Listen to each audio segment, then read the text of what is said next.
क्या गौतम अपने बेटे के भविष्य के लिए नॉयना की दी हुई करोड़ों की रिश्वत कबूल कर लेगा, या फिर वो उस राज से पर्दा उठाएगा जो सालों से एक झूठ के पीछे छिपा है। आज एक ऐसा सच सामने आएगा जो नॉयना के घमंड को चकनाचूर कर सकता है। लेकिन क्या तुलसी अपने परिवार को जोड़ने की कोशिश में खुद को हमेशा के लिए अकेली कर लेगी? चलिए जानते हैं आज के इस हाई वोल्टेज एपिसोड का पूरा हाल। आज के सीन की शुरुआत में नॉयना फोन पर डॉक्टर को अपनी गंभीर हालत बता रही होती है कि उसे खांसते वक्त फिर से खून आया है, इसलिए वो तुरंत टेस्ट करवाना चाहती है। तभी दरवाजे पर दस्तक होती है। बाहर गौतम खड़ा होता है और स्टाफ को आदेश देता है कि घर में सबको बता दिया जाए कि गौमजी आया है। फिर गौतम अंदर आकर तंज कसता है कि अब ये शांति निकेतन घर नहीं बल्कि सिर्फ एक बेजान मकान बनकर रह गया है। तभी इधर नॉयना गौतम को देखकर हैरान होती है और आकर पूछती है कि वो यहाँ क्या कर रहा है। तो गौतम कहता है कि वो सबके सामने नॉयना के बारे में एक ब्रेकिंग न्यूज देने आया है। नॉयना को लगता है कि गौतम परी वाले केस की बात करेगा कि उसने उसे हायर किया था। वो बचाव में कहती है कि उसने गौतम को फोर्स नहीं किया था केस लड़ने के लिए, बल्कि गौतम ने अपनी मर्जी से केस लड़ा था। तो इस पर गौतम हंसते हुए कहता है कि नॉयना अभी भी पुरानी बातों में अटकी है, जबकि उसके पास नॉयना के खिलाफ कुछ ऐसा है जिसका उसे अंदाजा भी नहीं होगा। वो ऐलान करता है कि नॉयना का घमंड और उसकी इस घर में जगह लेने की कोशिश और उसका गेम सबका आज दी एंड हो जाएगा। गौतम आरोप लगाता है कि नॉयना ने झूठ बोलकर मिहिर और तुलसी को मैनिपुलेट किया है। जब नॉयना सबूत मांगती है तो गौतम अपना लैपटॉप खोलता है और कहता है कि वकील होने के नाते वो पूरी तैयारी के साथ आया है। वो नॉयना को ट्रेलर दिखाता है और वो रिकॉर्डिंग चला देता है। वीडियो में नॉयना का वो सच सामने आ जाता है जिसे उसने सालों से छिपा रखा था। उसका सबसे बड़ा झूठ कि उस रात मिहिर और उसके बीच कुछ हुआ था अब एक वीडियो सबूत के रूप में उसके सामने होता है। ये देखते ही नॉयना के होश उड़ जाते हैं और गौतम इधर तंज कसते हुए पूछता है कि क्या उसे मजा आया, क्योंकि ये पिक्चर तो हिट है। वहीं दूसरी तरफ मिहिर और तुलसी गौतम के घर उससे मिलने पहुंचते हैं, लेकिन सिक्योरिटी गार्ड से पता चलता है कि वो जा चुका है। इधर मिहिर इसे एक मौका समझकर तुलसी को घर छोड़ने की जिद करता है।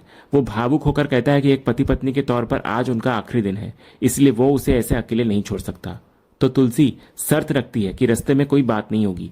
तो मिहिर मान तो जाता है, लेकिन कहता है कि आखिरी दिन है तो बात करना तो बनता था। वहीं दूसरी तरफ शांति निकेतन में गौतम नॉयना को भगवान के खेल के बारे में बताने लगता है। वो कहता है कि ऊपर वाला गजब का खिलाड़ी है जो फाइनल स्ट्रोक मारता है। गौतम बताने लगता है कि किस्मत से उस ड्रग डीलर को वकील के तौर पर वही मिला जिसके पास नॉयना का राज था।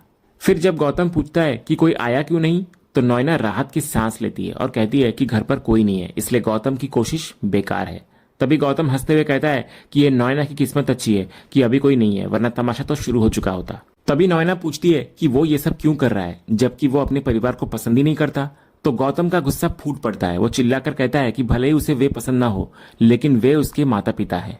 गौतम को दर्द होता है कि उसके डैड उस गलती के लिए गिल्ट में जी रहे हैं जो उन्होंने की ही नहीं, और उसकी माँ तुलसी ने नॉयना के कारण घर छोड़ दिया और इतना सब कुछ सहा। गौतम कसम खाता है कि आज वो नॉयना का खेल खत्म कर देगा और डैड और माँ को सच बताकर रहेगा कि मिहिर और नॉयना के बीच कुछ नहीं हुआ था।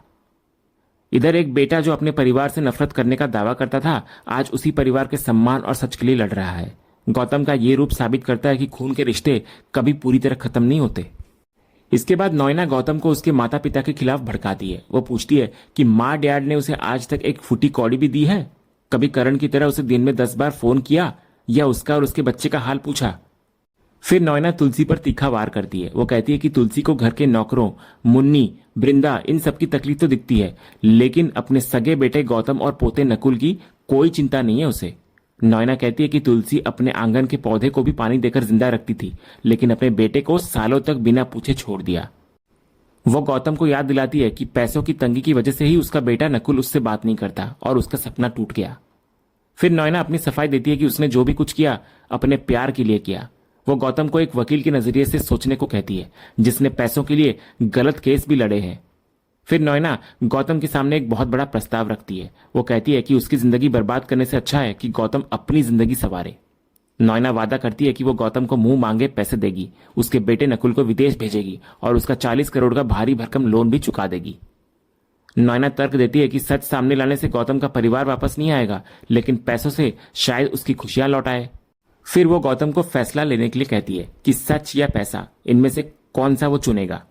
तो इस पर गौतम कुछ पल सोचता है और अपना फोन निकालता है। तो नॉयना इस पर घबरा जाती है, लेकिन गौतम बताने लगता है कि उसने बैंक अकाउंट डिटेल्स भेज दी हैं उसे।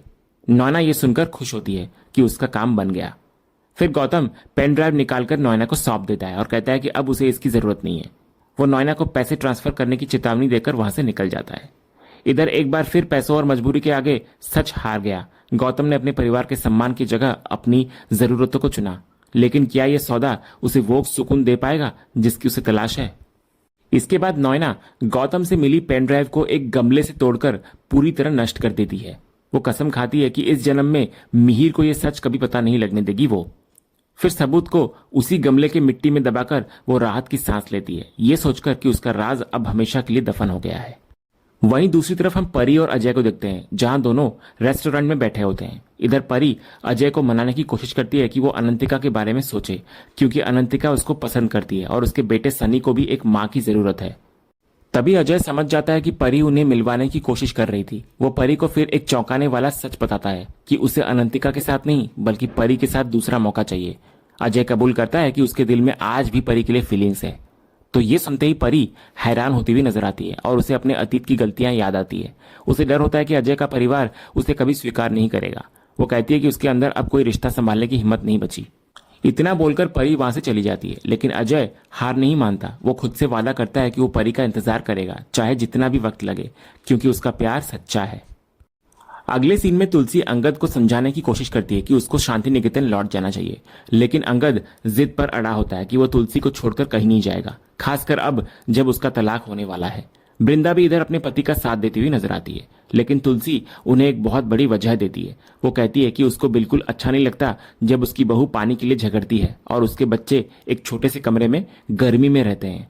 तुलसी मानती है कि गरीबी कोई पाप नहीं, लेकिन जब इतना बड़ा घर और परिवार है और मिहिर ने अपनी गलती भी मान ली है तो उन्हें वहां जाना ही चाहिए। तुलसी की इच्छा होती है कि उसके सारे बच्चे एक छत के नीचे रहें। वहीं दूसरी तरफ गौतम नोएना से मिला हुआ चेक लेकर दामिनी और नकुल के पास पहुंचता है। इधर दामिनी गौतम को नजरअंदाज कर देती है, ये सोचकर कि वो फिर से कोई माफीनामा लाया होगा। नकुल भी गुस्से में होता है और चेक को चिट्ठी समझकर फाड़ने वाला होता है। तभी गौतम उसे रोकता है और बताने लगता है कि ये कोई माफी की चिट्ठी नहीं बल्कि उसका सपना पूरा होने का जरिया है। वो नकुल को कहता है कि अब वो एलए जाकर अपनी पढ़ाई कर सकता है, क्योंकि ये 2.5 करोड़ का चेक है। नकुल और दामिनी हैरान रह जाते हैं। नकुल की खुशी का ठिकाना नहीं रहता और वो अपने पिता के गले लग जाता है।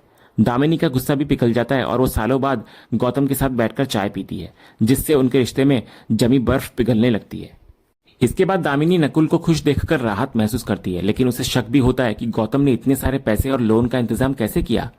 दूसरी तरफ नकुल खुशी से अपने पिता के गले लगा रहता है और उनका शुक्रिया अदा करता रहता है। तभी गौतम पूछता है दामिनी से कि क्या वो नकुल को अपने साथ ले जा सकता है, क्योंकि सालों बाद उसका बेटा उसके करीब आया है। तो इस पर दामिनी कहती है कि बच्चों की मांग पूरी होने पर ही वे पास आते हैं। इसके बाद नकुल वादा करता है कि अब वे तीनों साथ रहेंगे, क्योंकि चेक से उनकी सारी समस्याएं हल हो जाएंगी। फिर नकुल चेक डिपॉजिट करने के लिए उतावला होता है, लेकिन गौतम उसको रोक लेता है। गौतम अचानक अपना फैसला बदल लेता है और कहता है कि नकुल ये चेक डिपॉजिट नहीं करेगा और ना ही वो उसे ये पैसे देगा। ये सुनकर नकुल को गहरा धक्का लगता है। वो पूछता है कि जब पैसे उसी के लिए थे तो अब क्यों मना कर रहे हैं। फिर नकुल गुस्से में गौतम पर आरोप लगाता है कि वो बिल्कुल अपने पिता जैसा कर रहा है। जैसे मिहिर ने गौतम को कुछ नहीं दिया, वैसे ही गौतम भी उसे कुछ नहीं देना चाहता। वो इसे नाइंसाफी बताने लगता है। तो गौतम एक बहुत ही गहरी और दर्दनाक बात कहता है। वो मानता है कि वो नकुल का पिता है और दुनिया में उसके जैसे कई पिता होंगे जो इस गिल्ट में जीते होंगे कि वे अपने बच्चों को वो सब नहीं दे सके जो वे चाहते थे। गौतम का यह फैसला शायद उसके जमीर की आवाज है जो उसे गलत पैसों का इस्तेमाल करने को रोक रही है। इधर गौतम ने अपने बेटे की खुशी और भविष्य को दांव पर लगा दिया, लेकिन अपना जमीर नहीं बेचा। एक पिता की मजबूरी और बेटे की टूटी हुई उम्मीदों के बीच की एक खाई अब और गहरी हो गई है। वहीं दूसरी तरफ तुलसी अपनी आखिरी कोशिश करती है। वो अंगद से कहती है कि वो न सिर्फ अंगद और वृंदा बल्कि गौतम की भी घर वापसी चाहती है। वो अंगद को बा की कसम देती है। तुलसी को चिंता होती है कि शांति निकेतन का आंगन घर की लक्ष्मी के बिना सुना है और पता नहीं वहां कौन तुलसी की पूजा और ठाकुर जी को भोग लगाता होगा। तुलसी चाहती है कि वृंदा वहां जाकर इन जिम्मेदारियों को संभाले। वो कसम देती है कि अगर अंगद नहीं माना तो वो ऐसी कसम देगी जिसे वो तोड़ नहीं पाएगा। तो माँ की कसम के आगे अंगद हार मान जाता है, लेकिन उसका दिल अब भी तुलसी को अकेला छोड़ने को राजी नहीं होता। इधर अंगद और वृंदा को तुलसी के अकेलेपन की फिक्र होती है, तो तुलसी उनको बहुत प्यारी सीख देती है। वो कहती है कि जिस माँ के पास अंगद जैसी संतान हो वो कभी अकेली नहीं हो सकती। तुलसी मानती है कि वो घर से नहीं बल्कि दिल से जुड़ी है और जिस दिल में बच्चे बसते हों वो कभी खाली नहीं होता। फिर आखिर में तुलसी वृंदा को जिम्मेदारी सौंपती है कि वो उसके बा के घर का ख्याल रखे। और इसी प्यार और जिम्मेदारी के साथ आज का ये एपिसोड यहीं खत्म होता है। तो दोस्तों, आज का ये एपिसोड और इसका अपडेट आपको कैसा लगा, अपनी राय हमें कमेंट बॉक्स में जरूर बताएं। अगर आपको आज का ये वीडियो पसंद आया हो तो वीडियो को लाइक करें, शेयर करें और हमारे चैनल को सब्सक्राइब करके बेल आइकन जरूर दबाएं, ताकि क्योंकि सांस भी कभी बहू थी के अगले जबरदस्त एपिसोड का अपडेट आपको सबसे पहले मिले। धन्यवाद।